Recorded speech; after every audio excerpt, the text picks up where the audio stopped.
자, 오늘 저와 여러분들이 함께 나누신 말씀은 마태복음 7장 13절부터 20절까지 말씀입니다. 7장 13절부터 20절 쉬운 적용으로 함께 한 목소리로 하나님의 말씀을 듣겠습니다. 좁은 문으로 들어가다가 멸망으로 가는 문은 넓고 그 길이 쉬워 많은 사람들이 그곳으로 들어간다. 그러나 생명으로 가는 문은 작고 그 길이 좁아 그곳을 찾는 자가 적다. 어디 여기야자들을 조심하라. 그들은 양의 옷을 입고 너희에게 다가온다. 그러나 그 부분을 둥두지 못해이다. 그들의 열매를 보고 그들을 알 것이다. 장사방에서 포도를 딸 수 있느냐? 엉겅퀴에서 무화과를 딸 수 있느냐? 마찬가지로 좋은 나무는 좋은 열매를 맺고 나쁜 나무는 나쁜 열매를 맺는다. 좋은 나무가 나쁜 열매를 맺을 수 없고 나쁜 나무가 좋은 열매를 맺을 수 없다. 좋은 열매를 맺지 못하는 나무는 모두 잘려서 물속에 던져진다. 그러므로 열매를 보고 그들을 알 것이다. 아멘. 김식입니다. 성령님 주님 감사합니다. 저희들을 사용하셔서 주 예수를 알지 못하는 수많은 사람들이 예수 그리스도를 알게 되기를 간절히 소망합니다. 앞에서 읽으시는 주 예수 그리스도의 음성에만 순종하며 지금까지 저희가 있습니다. 어디로 가야 할지 알지 못하는 연약한 자들이지만 하나님 믿음에 순종하며 주 예수 그리스도만을 따라가기를 원합니다. 오늘 하나님께서 우리에게 말씀을 해주시고 이것이 우리들에게 커다란 믿음의 근거가 되어 하나님 한 주간 세상을 소망 가운데 넉넉히 이기며 살아가는 기쁨의 선포되는 말씀에게 도와주시기를 간절히 소망합니다. 부족한 종에게 은혜 주시기를 원하며 주 예수 그리스도의 이름으로 기도드립니다. 할렐루야. 여러분 한 주간 동안 평안하셨습니까? 자, 오늘은 전에 산상수훈을 설교하면서 남겨두었던 이제 뒷부분의 내용들을 살펴보고 정리하고자 합니다. 특히 마태복음 7장은 예수께서 산상수훈의 내용을 여러 가지 비유로 강화하시면서 정리해 주시는 아주 좋은, 아주 중요한 부분이에요. 복음의 핵심들을 담아내고 있는 부분입니다. 자, 첫 번째로 우리가 읽은 오늘 본문에서 등장하는 비유가 바로 좁은 문의 강화입니다. 예수님께서는 오늘 본문 13절부터 14절 그 다음에 다시 한번 읽어보겠습니다. 좁은 문으로 들어가거라. 멸망으로 가는 문은 넓고 길이 쉬워 많은 사람들이 그곳으로 들어간다.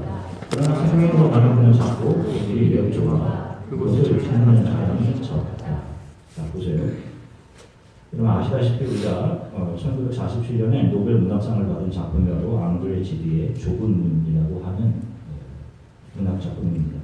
그 가운데 들어가는 그 가운데 있는 그 주인공은 제롬이라는 사람이고 그가 사랑하는 여인 알리사 비컬린사인데 이 둘간의 가슴 아픈 사랑 이야기를 묘사하고 있는 것이 좁은 문이에요.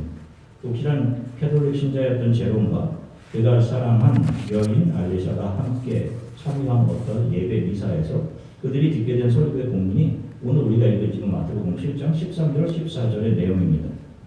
제롬이 사랑한 여인 알리사는 평안한 사랑을 하면서 이 세상에 살기보다는 바로 이 성경이 이야기하는 좁은 길, 고난의 길을 선택을 해요.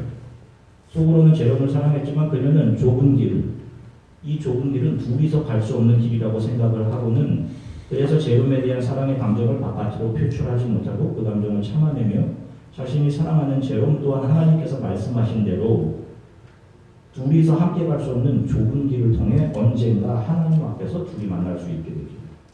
그렇게 바래요. 그리고 알리사가 죽습니다. 자, 오늘 우리들에게 이 좁은 길로 들어가라고 하시는 말씀은 그 좁은 길이란 도대체 어떤 길을 말씀하시는 걸까요? 자, 여러분들은 지금까지 여러분들이 신앙생활을 해왔던 것을 토대로 한번 생각해 보세요. 이 좁은 길이란 어떤 길을 말하는 것일까요? 앙드레 지디의 소설에 나오는 알리사처럼 두 사람이 함께 지날 수는 없는 그런 좁은 협소한 길을 말하는 것일까요? 그래서 세상의 사랑도 등져야 하는 그런 길을 말하는 것일까요? 아니면 우리가 일반적으로 생각하는 것처럼 편안한 길을 버리고 우리의 노력과 열심과 인내심을 발휘해서 가는 힘든 길, 고생의 신앙의 길을 말하는 것일까요? 자, 여러분 어떻게 생각하세요? 결론적으로 말씀드리면 제가 지금 말씀드린 이 두 가지 다 성경적인 답이 아닙니다. 예수께서 들어가라고 하시는 좁은 문은 우리의 인간 힘으로 찾거나 들어갈 수 있는 문이 아니에요.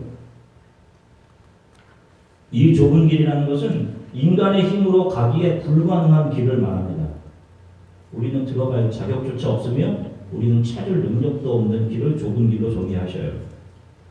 자, 이 좁은 문은 우리를 영원한 생명으로 인도하시는 길인데 하나님께서 인간을 창조하시고 인간에게 주시려고 하셨던 생명나무가 있는 곳으로 나아가는 길, 그 길이 바로 이 좁은 길이에요. 이 길을 통해서 그 길로 가게 되는 겁니다.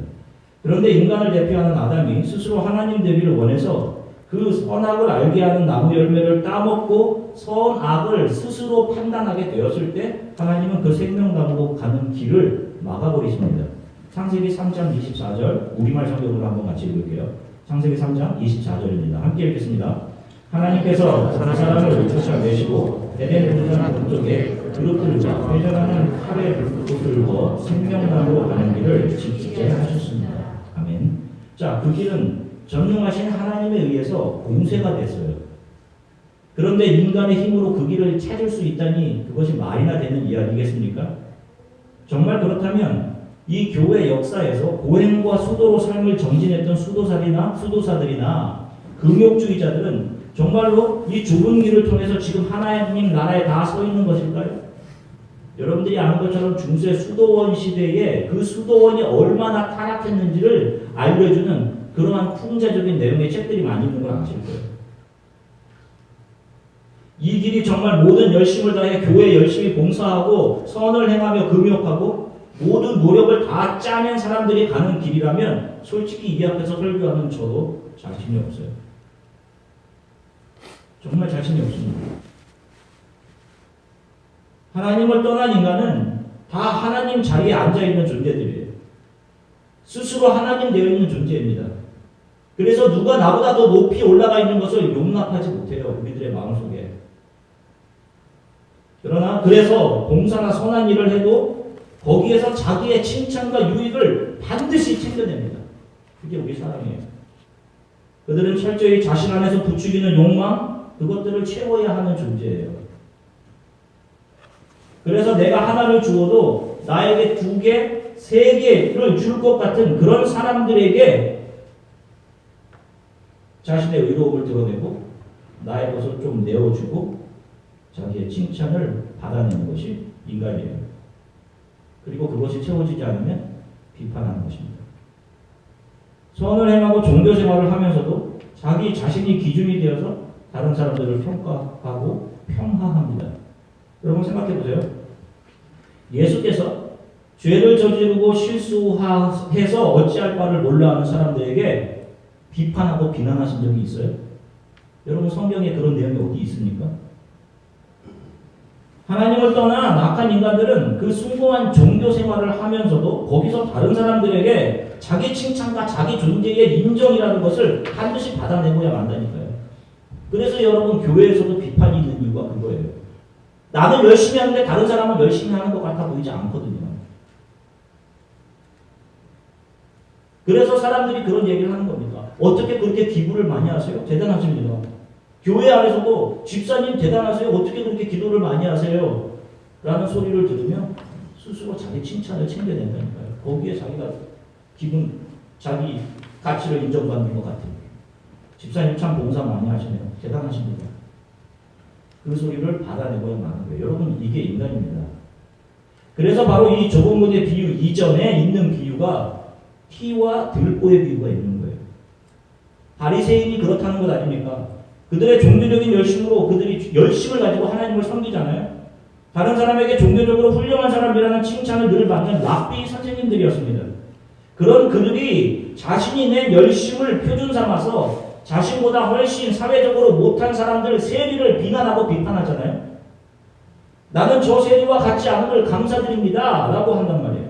여러분 2사람이 기도하고 있습니다. 세리와 바리새인이에요. 나는 이렇게 기도하고 일주일에 11조를 드리며 하나님 이렇게 나는 종교적인 생활을 잘했습니다 라고 하는 사람과 나는 죄인입니다. 나를 긍휼히 여겨주세요 라고 하는 2사람이 있단 말이에요.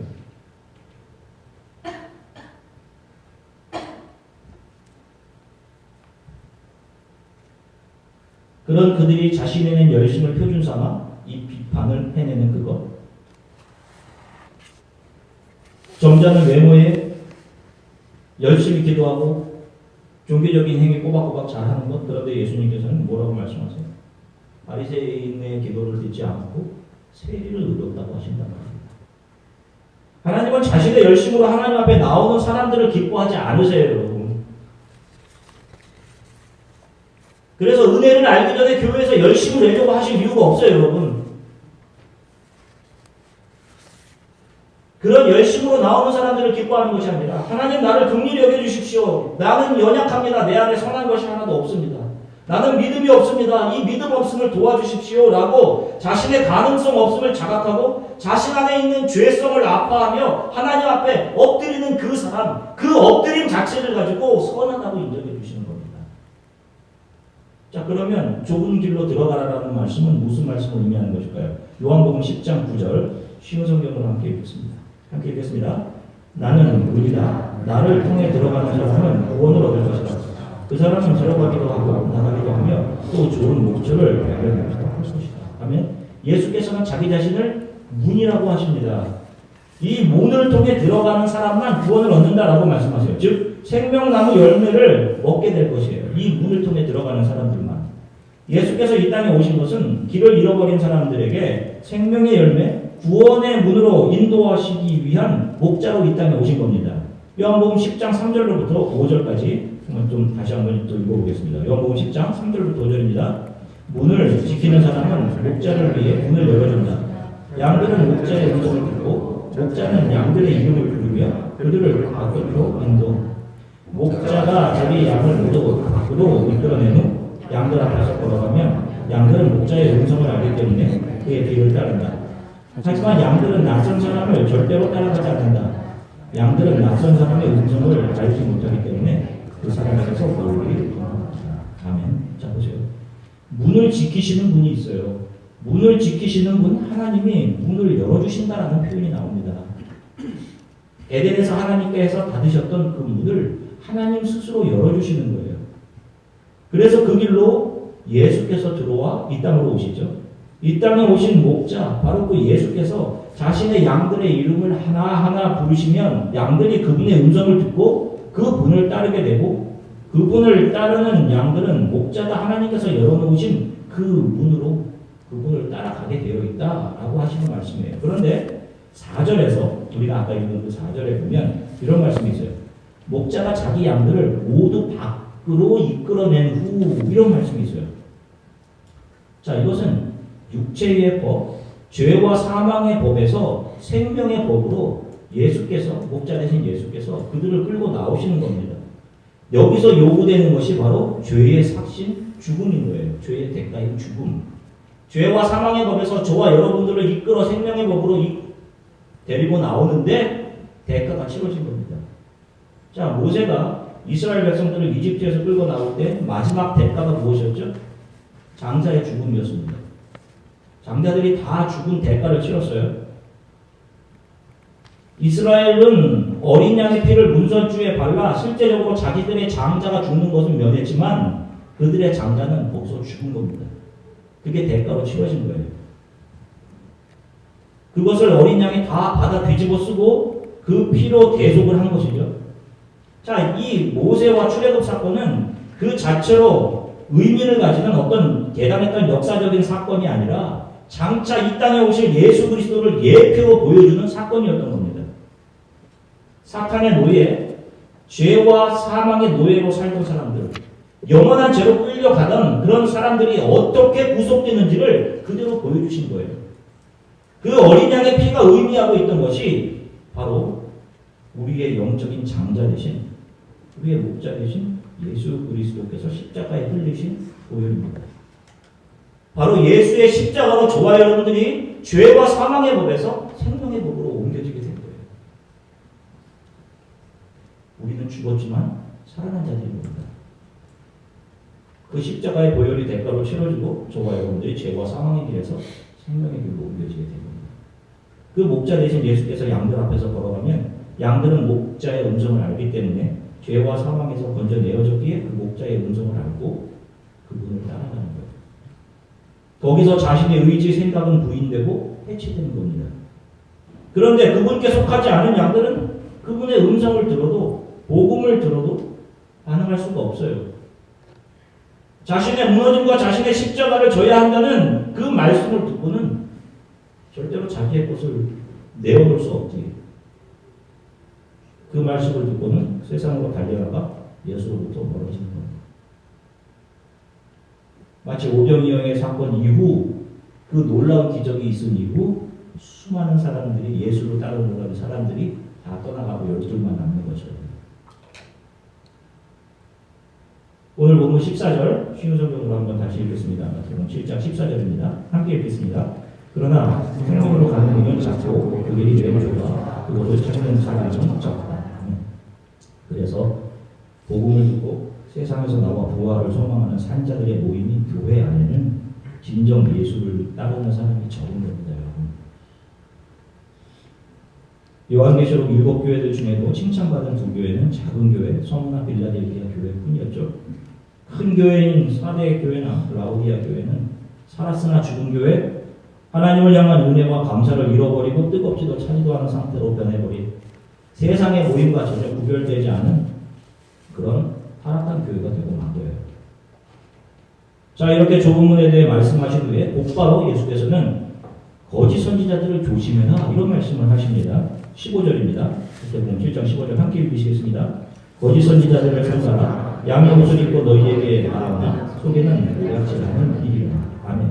자, 우리가 생각할 때 이렇게 거짓 선지자들은 무슨 예전 같으면 문전명이나 JMS나 신천지 이만희 같은 사람들, 뭐 이런 사람들이 양의 탈을 쓰고 오는 일이 늑대들이라고 생각할 수 있어요. 그럴까요, 여러분? 아닙니다. 이런 사람들은요, 그냥 드러난 일이 늑대 자체예요. 왜? 자기가 하나님이라고 하는 자들이기 때문에. 15절 말씀을 보시면, 잘 보시면 거짓 선지자들에 대한 중요한 클루 단서들이 있는데 그것은 그들이 겉으로 볼 때는 양의 모습이에요. 분별할 수가 없습니다. 겉으로 볼 때는. 정말 친절해 보이고 나이스해 보이는 거예요. 삶의 어려운 일들을 잘 도와주고 문제도 해결해 줍니다. 그리고 여러분 친절하십시오. 선을 행하십시오. 열심히 노력하십시오를 가리켜요. 우리의 인간의 의지를 부추긴다니까요. 인본주의. 열심히 바벨을 쌓으라고 여러분들에게 가르칩니다.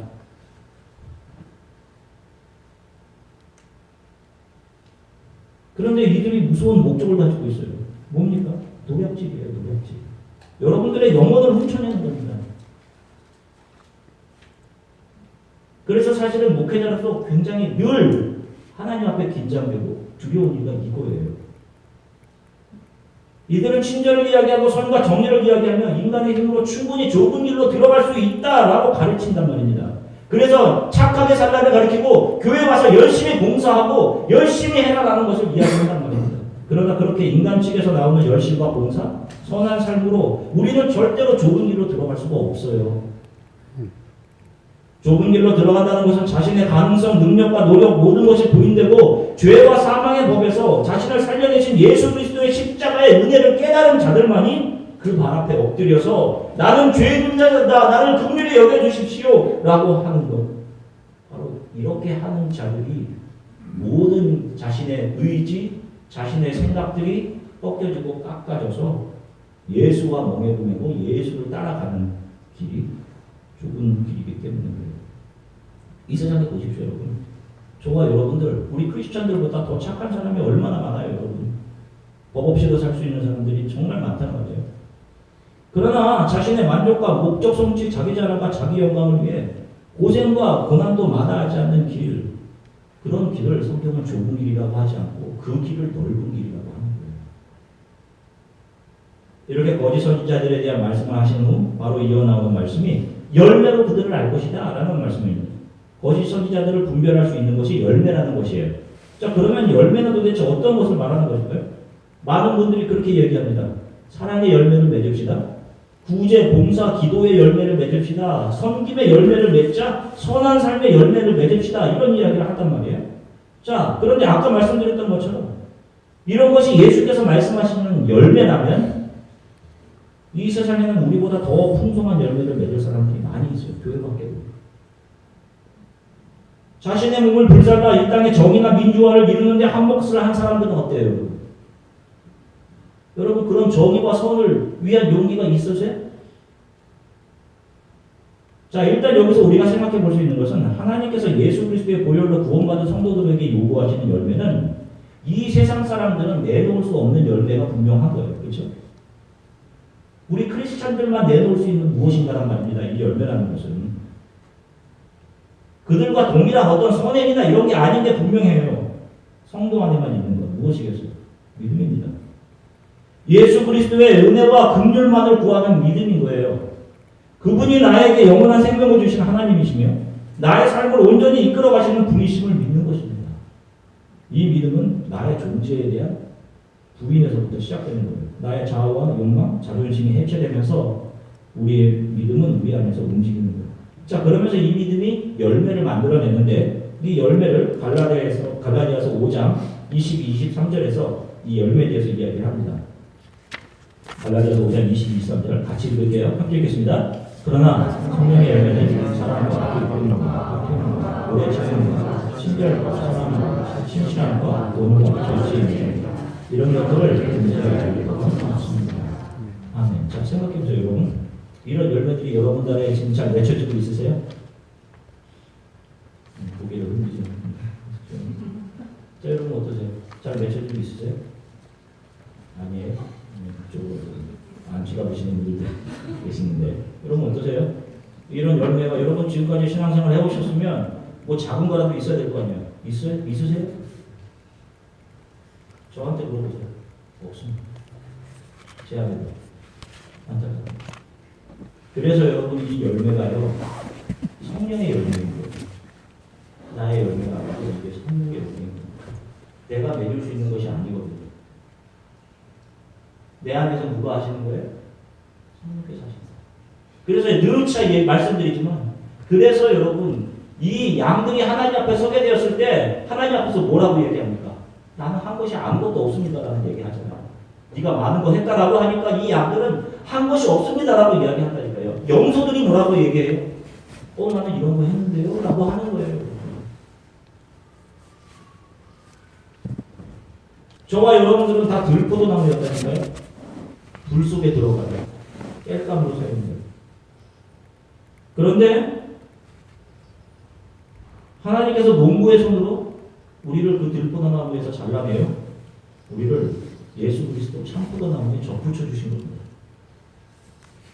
히브리서를 보면 하나님의 말씀은 살았고 운동력이 있어 우리의 혼과 관절과 골수를 찔러 쪼갠다는 말이 있어요.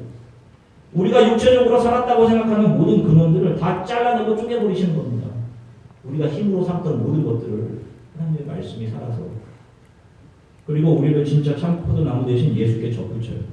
아무런 열매를 맺지 못하던 우리가 예수께 접붙여져서 그분의 진액, 그분의 보혈이 우리를 타고 흐르면서 우리 삶에 사랑과 희락과 화평과 오래 참음과 자비와 양성과 온유와 충성과 절제가 나타나게 되는 거예요. 그래서 이것이 내 힘으로 되는 것이 아니라 나를 통해 내 안에서 예수께서 하시는 것이군요 하는 고백을 하는 거예요. 이들의 삶에서 나타나는 열매가 무엇이겠어요? 참포도나무 열매이겠죠. 그렇게 접붙여진 자들이 성도들이에요. 그런데 그런 성도들에게 우리의 힘으로 잘 될 수 있다는 것을 가르치는 바로 그런 자들이 거짓 선지자들이고 우리의 힘으로 믿음을 만들어낼 수 있다고 가르치는 자들이 바로 거짓 선지자들인 겁니다. 여러분 너무 많죠. 너무 많아요. 여러분 누군가에게 이런 소리는 한두 번씩 꼭 들어보셨을 거예요. 왜 당신은 이렇게 믿음이 없어? 들어보셨어요? 저도 많이 들어봤습니다. 왜 그렇게 사랑이 없어? 왜 그렇게 인내하지 못해? 이런 말 들어보셨을 거예요. 교회 목회자들로부터 혹은 교회 리더로부터. 그러면 그렇게 이야기하는 사람은 믿음이 있어요? 사랑이 있습니까? 예수님께서 내가 이 땅에서 믿음을 보겠느냐라고 말씀하셨는데요. 이렇게 이야기하는 목회자들이나 리더들이 거짓 선지자들인 것입니다, 여러분. 여러분들의 영혼을 노략질 하는 자들인 거예요. 이런 사람들이. 자신들의 노력 의지를 기준 삼아 함부로 다른 이들을 정죄하는 자들이 바로 그들인 겁니다. 마치 우리들의 열심과 노력으로 구원에 이룰 수 있는 것처럼 우리의 의지를 부추기고 가르치는 자들이 거짓 선지자들이에요.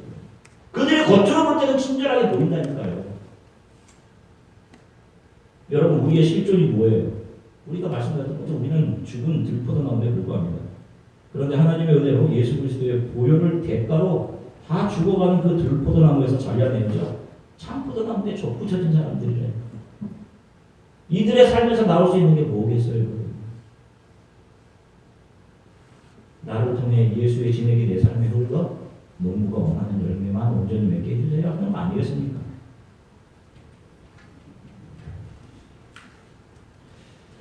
얼마 전에는 참 암울했던 시대, 1987년도를 주제로 했던 그 민주화 운동 과정에 있었던 비극적인 한 사건을 영화로 담아낸 1987이라는 영화가 개봉되어서 그 시대를 거쳐온 많은 인류의 눈시울을 뜨겁게 했습니다. 저는 아직 보지 못했지만요, 그 시대를 거쳐온 그 시대에 거쳐온 한 사람으로 보지 않고도 공감할 수 있는 많은 부분이 이미 제 기억 안에 공유되어 있어요. 꼭 한번 보고 싶은 영화입니다. 그 시대는요, 1987년 이 시대는 그 전후로 참으로 소위 깨어있는 사람들에게는 숨쉬기조차 어려웠던 그런 암울의 시기였습니다. 당시 참 많은 친구들과 또 선후배들이 대모에 참여했어요. 아직도 이 귀에서 그 소리가 들리는 것 같아요. 바람 소리가 나지 않습니까? 이렇게 바람 소리가 쌩쌩 나잖아요. 지금도 저는요, 쌩쌩 이렇게 나면 투생투생 이런 소리가 들립니다. 지난번 제가 한국을 방문했을 때 한 후배를 만났어요. 이 후배는 88학번으로 한 대학교 단과대학의 학생회장으로 88년 이후 많은 수많은 데모에 참여했던 그런 후배였습니다. 데모의 자리에서 보면 늘 머리에 빨간 머리띠를 두고 학생들을 진두지휘했던 정말 강한 정의감, 리더십, 뜨거운 피를 가진 후배였습니다. 항상 그 위에서 여러 깃발을 흔들고 이랬던 이 후배가 경찰의 눈봉에 맞아서 머리에 피를 흘리는 모습도 보았고, 감옥에 들어가서 1년을 죽을 고생을 하고 학교를 휴학해야 되기도 했고, 그러면서 또 나라를 걱정하고 그랬어요. 거의 한 18년 만에 작년 말에 지금 만났습니다. 그의 얼굴에 많은 고생의 흔적들이 있더라고요. 정권을 바꾸자고 또 군부독재 퇴진을 외치며 민주주의가 살아있는 정의로운 나라를 만들자고 외치던 서슬퍼레 있던 그의 눈은 이전 제가 보았을 때보다 많이 흐려지고 삶의 무게가 느껴지는 자신 없는 평범한 중년의 눈으로 변해 있었습니다. 그 친구가 저를 보고도 놀랐겠지만 저도 그 친구를 깜짝 놀랐어요. 많이 늙어져 있는 그런 모습. 학교를 휴학하고 졸업을 제대로 하지 못했어요. 그 취업을 하면서 힘들게 살았죠. 결혼해서 아이가 셋이에요. 사업을 하다가 부도를 맞아서 몸에 병도 얻고 방 한 칸짜리에 살면서 아이들에게 너무 더 미안해서 막노동, 대리운전 안 해본 게 없다고 하더라고요. 아내와 자녀들에게 미안하다고 하는데 참 가슴이 아팠습니다. 지금은 자신의 가치는 더 이상 나라가 아닌 자신의 가정, 아니 그 가정도 제대로 지키지 못하는 초라한 가장이에요, 이렇게 이야기하는데 얼마나 제 마음이 아팠는지 몰라요. 그 더 이상 예전에 호랑이 같았던 수사의 모습은 온데간데 더 이상 찾아볼 수 없었습니다. 지금도 그 후배가 구호를 한 번만 외쳐주기만 하면 수많은 삐뚤는 젊은이들이 그 주위로 몰려들 것만 같은데 더 이상 그의 곁에는 친구들이 없었어요. 만날 이유도 없다고 하더라고요. 그래도 감사한 것은 제가 그 친구가 예수를 알게 된 겁니다. 그리고 그 불을 붙들고 있더라고요. 예수를 주로 고백하고 그러면서 다 죽게 된 상황인데도 세상 사람들은 자기를 떠나가던데 하나님은 그 상황 속에서 길을 만들어 주셨습니다. 이런 얘기를 하더라고요. 이제 자신은 자기에게서 아무것도 발견해내지 못한다고 합니다. 이제 어떤 정의도 어떤 의론도 자신 안에 없고 자신은 너무너무 미안하다고 해요. 많은 사람들에게 죄송하고 가족들에게 먼저 미안하고 자신의 자녀들에게 미안하고 하나님께 죄송하다고. 반평생 오직 반평생 살아가면서 이제 자신이 이 땅에서 할 수 있는 것이 아무것도 없음을 알게 됐습니다. 그러면서 저에게 이런 얘기를 하더라고요. 저에게는 목사님이라는 친구보다 형이 더 좋아요. 라고 하면서 형님 저를 위해서 기도 좀 해주세요. 라고 하는데 참 왜 이렇게 눈물이 나는지 인생이 삶이 이렇구나 라는 생각을 했습니다. 그 돌아온 모습이 오히려 옛날에 투사로 있을 때보다 더 아름다워 보였어요. 정말 네가 와야 될 자리로 왔구나 하는 생각을 했어요. 세상 사람들은 자신이 부각되고 인정받고 칭찬이 자신들에게 돌아오는 것을 목표 삼아 그 길을 향해 열심히 질주합니다. 여러분들도 그럴 수 있어요. 그러나 우리는 그 길에서 건져내진 사람들이라고요. 우리들이 바라보는 것은 더 이상 눈에 보이는 이 세상이 아니라는 겁니다. 우리 칭찬을 받으려는 겁니다. 하나님 나라로 편입된 참 포도나무에 접붙여진 가지들이에요. 우리가 소망하는 것은 단 한 가지입니다. 나를 통해 농부이신 하나님께서 원하시는 열매만 온전히 맺어지는 거예요. 나를 통해 온전히 예수 그리스도의 은혜와 사랑만 반사되게 해주십시오 라고 하는 것입니다. 우리는 그렇게 예수만 반사하고 그것을 즐거워하다가 하나님 앞에 서게 되는 거예요. 좁은 길은 인간이 갈 수 있는 길이 아닙니다. 인간의 힘으로 갈 수 있는 길이 아니에요, 여러분. 하나님이 열어놓아 주셔야 갈 수 있는 길이에요. 우리는 지금 하나님께서 예수 그리스도를 통해 열어놓으신 그 길을 예수 그리스도의 음성을 따라 가고 있는 것입니다. 어떻게 해요? 저를 긍휼히 여겨주십시오. 믿음이 없습니다. 제 안에 선한 것이 하나도 없어요. 그러면서 이 길에 우리는 지금까지 주인되어 있던 우리 자신이 부인되고 폐철당하고 무너지는 경험하면서 가는 거예요. 그리고 우리가 하나님 앞에 서게 되는 것입니다. 반드시 하나님 앞에 온전한 모습으로 서게 되는 거예요. 그 앞에서. 여러분 이것으로 한 주간 서로를 위로하시고 이 말씀으로 서로를 격려하시면서 살아갈 수 있도록 합니다. 더 많이 우리는 격려하고 안아주셔야 돼요. 이제 교회가 하나님과 함께 예배드릴 거예요. 그런 어떤 생각이 다르더라도 서로를 비판하거나 폄하하거나 해서는 안 됩니다. 예수 그리스도의 사랑으로 안고 하나 되어야 해요. 우리의 모습을 통해 세상 사람들은 예수의 은혜와 사랑만을 볼 수 있어야 합니다. 이곳은 그렇게 예수 그리스도의 가슴이 되어야 되는 거예요. 저희 교회가 앞으로 걸어가는 길이 좁은 길이 되길 원하고 예수만 따라가는 길이 되기를 저와 여러분의 삶 또한 그런 삶이 되기를 예수 그리스도의 이름으로 간절히 축원합니다. 잠시 기도할게요. 세상으로 뻗어있던 우리 안에 있는 욕망과 그 욕망을 따라 저희가 살았습니다. 아멘. 이렇게 믿음이 없음을 주님 앞에 회개하고 우리의 연약함을 주님 앞에 대합니다. 세상의 다른 것, 내 안에 있는 내 욕망의 음성을 듣지 않고 예수 그리스도의 음성을 듣고 함께 살아가게 해주십시오.